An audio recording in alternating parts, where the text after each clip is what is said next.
absolutely perfectly. We'd passed about 5 boats, I guess. Handling beautifully, sitting great, and we come just up around this corner and the motor just cut dead. It just no bang, rattle, sort of clunk noise, just the motor cut dead.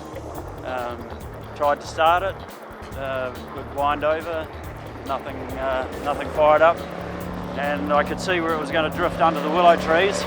So I said to my son Andrew, we're just going to swim for it, forget the boat, you know, and that's what we did. So yeah, so the main thing is we're fine.